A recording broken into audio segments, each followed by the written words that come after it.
تبارک الذی بیدہ الملک وہو علی کل شیء قدیر۔ برکت والی وہ ہے وہ ذات جس کے ہاتھ میں بادشاہی ہے۔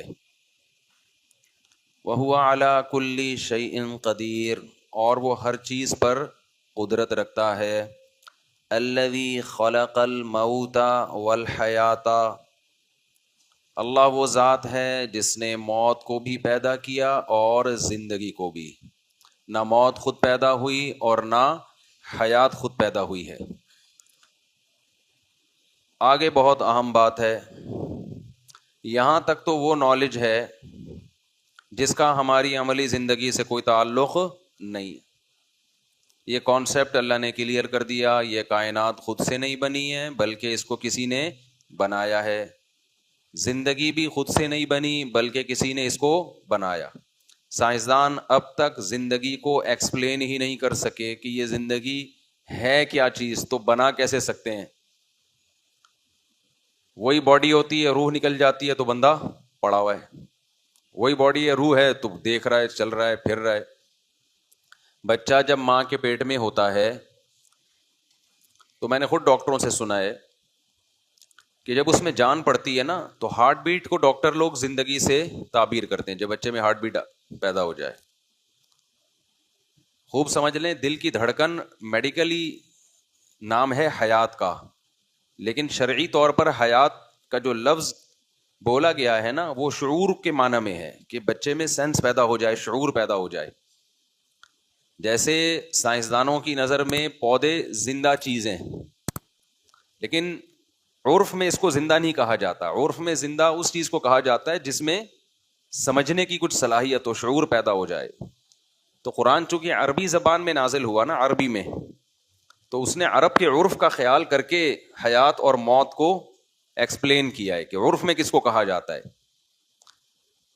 تو اللہ فرماتے ہیں ہم نے زندگی بھی پیدا کی اور موت بھی پیدا کی، بلکہ اللہ نے پہلے موت کا تذکرہ کیا اس کے بعد زندگی کا، اس لیے کہ حیات یہ موت کے بعد آتی ہے۔ اصل میں بچہ ماں کے پیٹ میں پہلے مردہ ہوتا ہے، اس میں شعور نہیں ہوتا، اس کے بعد اس میں جان پڑتی ہے، شعور پیدا ہوتا ہے، پھر وہ اپنے اختیار سے حرکت کرنا شروع کرتا ہے ماں کے پیٹ میں۔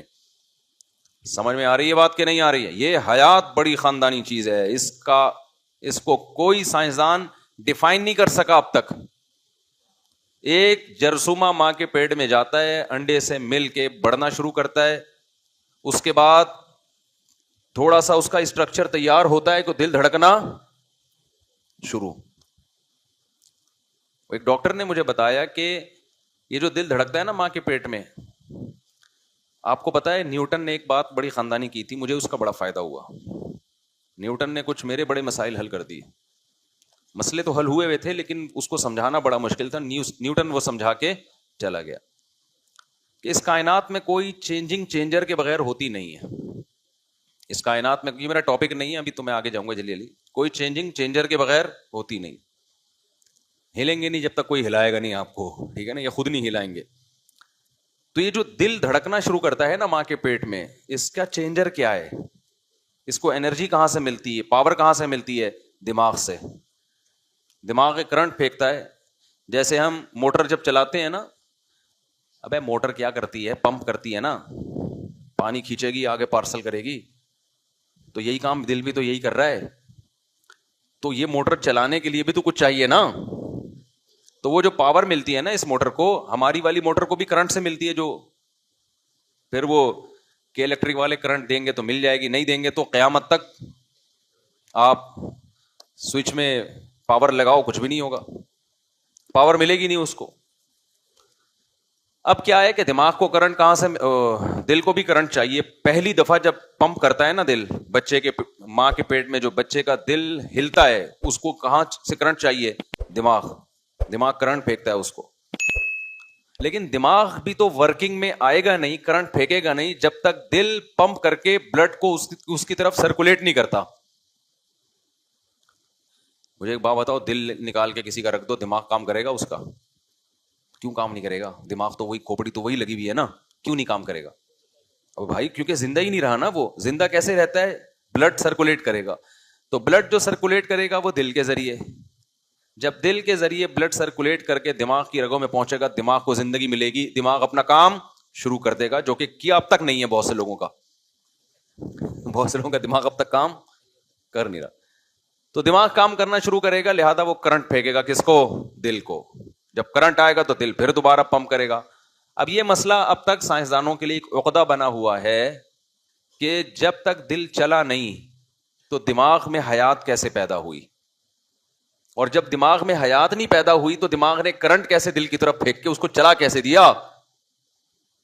تو یہ فرسٹ ٹائم جو ہوتا ہے نا, یا تو کرنٹ پہلے آیا ہے یا دل پہلے چلا ہے, دونوں میں سے ایک کام جو ہوا ہے, یہ کیسے ہوا یہ ابھی تک کسی کو معلوم نہیں ہے. تو قرآن کیا کہتا ہے؟ خلق الموت والحیات, اس نے موت کو بھی پیدا کیا اور زندگی کو بھی کس نے پیدا کیا ہے؟ اسی اللہ نے. اور اگر فرض کر لو دل چلتا ہے, کوئی نہ کوئی اس کی لاجک سمجھ میں آ جاتی ہے, جو یہ ہوتا ہے ایک دن کچھ ہو جاتا ہے بس, یا وہ ماں کے دماغ سے کرنٹ لے کے چلنا شروع ہو جاتا ہے, کچھ بھی لاجک فرض کر لو, سوال پیدا ہوتا ہے دل, دماغ, جگر, یہ ساری چیزیں تو ایک مادی چیزیں ہیں, ان میں سوچنے سمجھنے کی صلاحیت کیسے پیدا ہو جاتی ہے؟ آپ کو پتا ہے دماغ جو بنا ہوا ہے وہ روح سے نہیں بنا, وہ تو گوشت ہے نا, بھیجا ہے, کولیسٹرول کا ایک مجموعہ ہے. وہ کولیسٹرول بہت استعمال ہوتا ہے کھوپڑی میں نا, ہماری دماغ میں. جو لوگ بالکل کولیسٹرول کا استعمال چھوڑ دیتے ہیں ان کی کھوپڑی آہستہ آہستہ کام کرنا چھوڑ دیتی ہے. بالکل تربوز کھیرے پہ آ گئے نا کہ کولیسٹرول, لو کولیسٹرول چیزیں کھانی ہیں, تو آہستہ آہستہ ان کا دماغ کیا ہو جاتا ہے, وہ کھیرے اور ککڑی جیسا ہی بن جاتا ہے پھر وہ, ٹھیک ہے نا. تو یہ اللہ کی بہت بڑی قدرت ہے.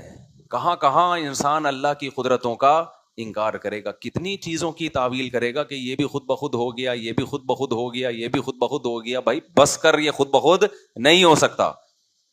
تو اللہ نے فرمایا الذی خلق الموت والحیات, اللہ وہ ذات ہے جس نے موت کو بھی پیدا کیا اور زندگی کو بھی. یہاں تک تو مسئلہ آسان ہے, آگے بڑا مسئلہ خطرناک شروع ہو رہا ہے. اے اللہ یہ سب تو نے کیوں کیا؟ سوال پیدا ہوتا ہے یہ سب تو نے کیوں کیا؟ اللہ فرماتے ہیں لیبلوکم, اے انسانوں تاکہ میں تمہیں آزماؤں, تاکہ تمہارا امتحان ہو.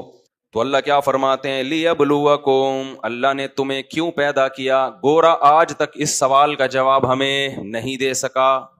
لیبلوکم, وہ تمہیں آزمانا چاہتا ہے. کیا آزمائش ہے؟ ایکم احسن عملا, تم میں عمل زیادہ سے زیادہ اچھا کون کرتا ہے؟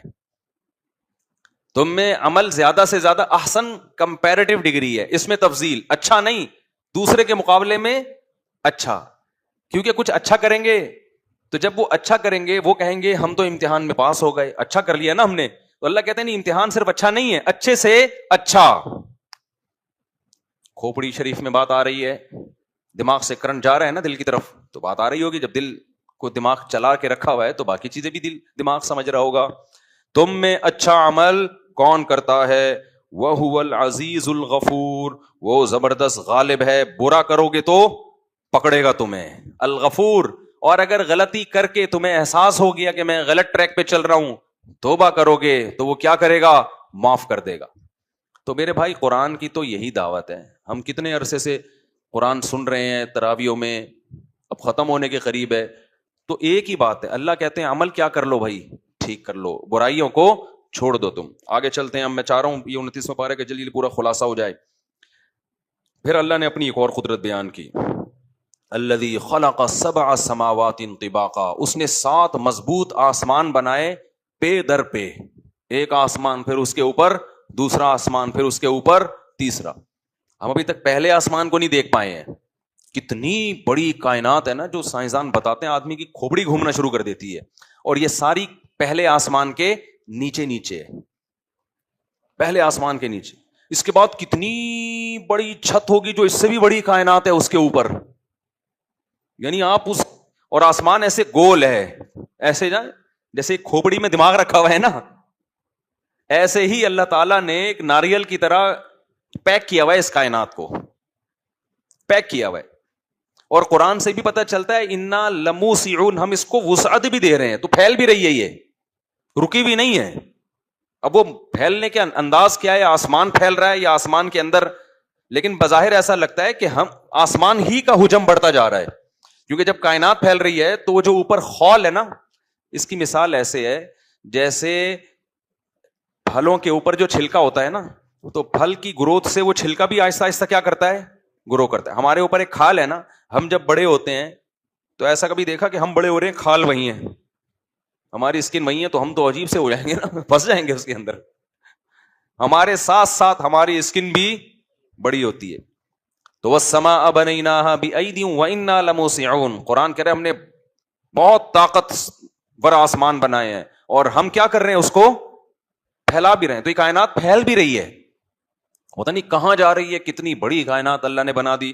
آگے اللہ تعالیٰ فرماتے ہیں ما ترى فی خلق الرحمن من تفاوت، اے مخاطب تو رحمان کی بنائی ہوئی چیزوں میں کوئی عیب نہیں دیکھے گا. یہ بھی اللہ کے وجود کی، اس کی قدرت کی بہت بڑی دلیل ہے. ہر چیز میں ایک الگ ہی مینجمنٹ، ہر چیز میں.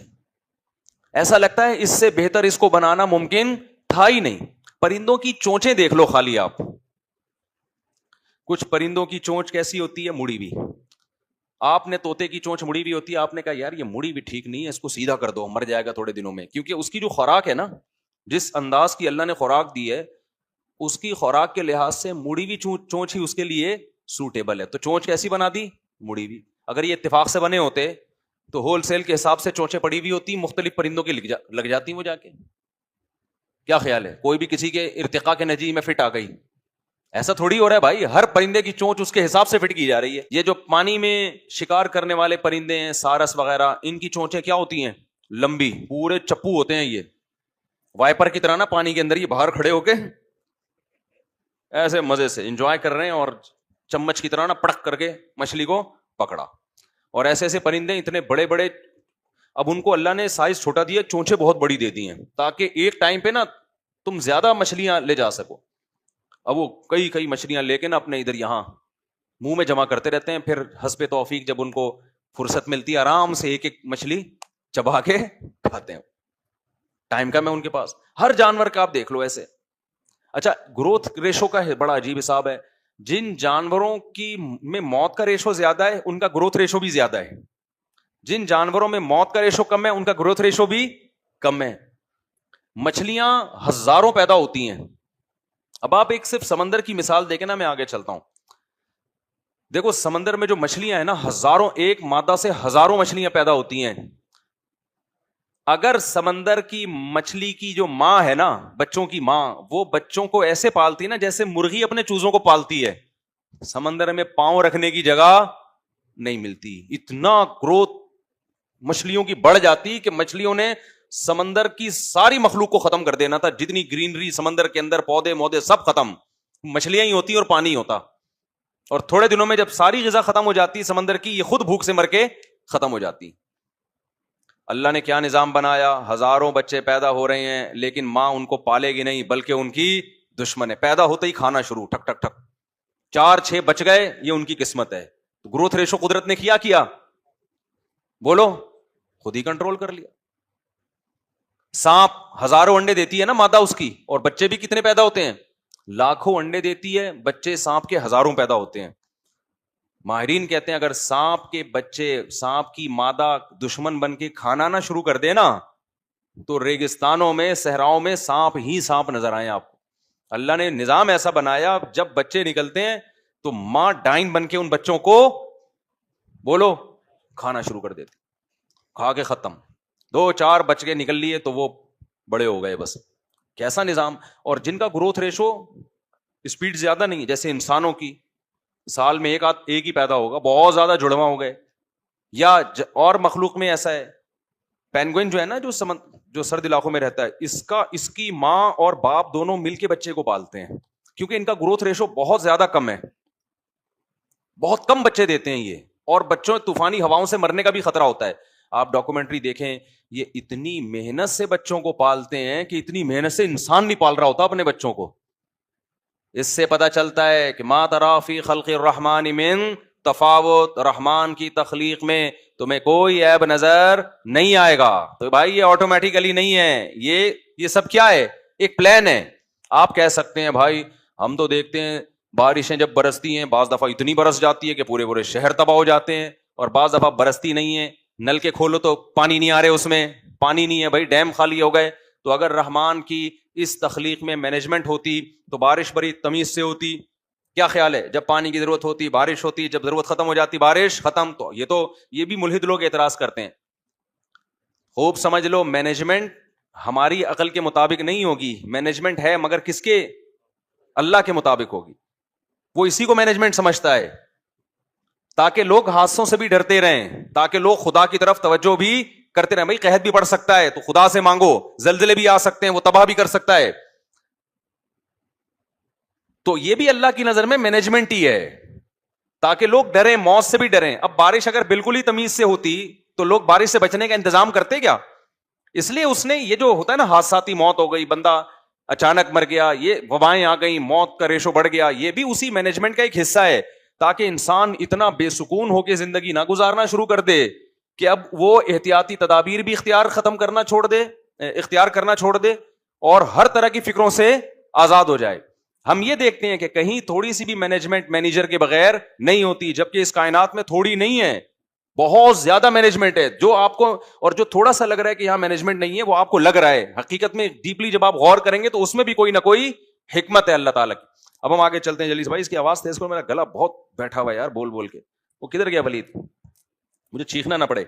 ہم جلدی سے آگے چلتے ہیں۔ اللہ تعالیٰ فرماتے ہیں والذین کفروا بربہم وللذین کفروا بربہم عذاب جہنم۔ ابھی تو ہم تمہیں دلائل دے رہے ہیں اپنے وجود کے، اپنی توحید کے، ابھی تو ہم تمہیں سمجھا رہے ہیں کہ ہم نے تمہیں پیدا کیوں کیا، اس کے باوجود انکار کرو گے تو ان لوگوں کے لیے جہنم کا عذاب ہے۔ وبئس المصیر، اور کتنا برا ٹھکانہ ہے یہ جہنم۔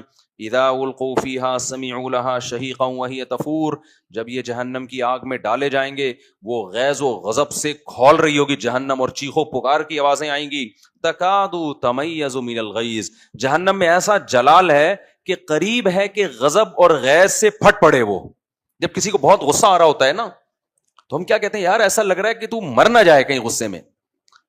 تو اللہ نے خود جہنم میں اتنا شعور رکھا ہے کہ وہ خود بھی نافرمانوں سے نفرت کرے گی۔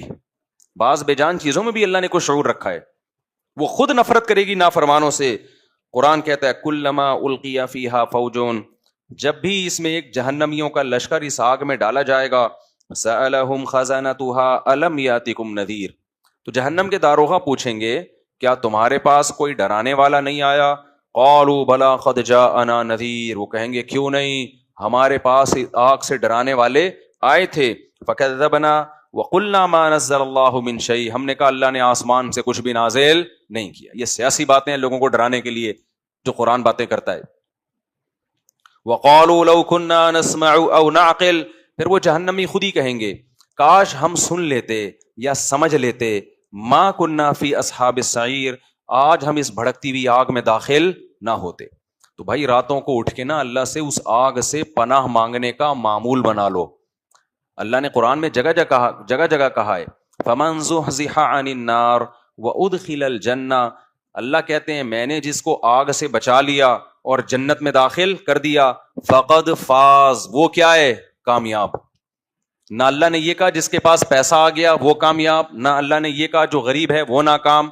قرآن نے جو کامیابی کا معیار بتایا وہ دنیا کو بتایا ہی نہیں ہے، وہ کس کو بتایا ہے؟ وہ آخرت کو بتایا۔ فمن زحزح عن النار، یہ بات اللہ نے موسیٰ کی زبان سے بھی کہلوائی، عیسیٰ کی زبان سے بھی، محمد صلی اللہ علیہ وسلم کی زبان سے بھی، جس کو اس آگ سے بچا لیا گیا اور جنت میں داخل کر دیا گیا وہ کیا ہے؟ وہ کامیاب ہے۔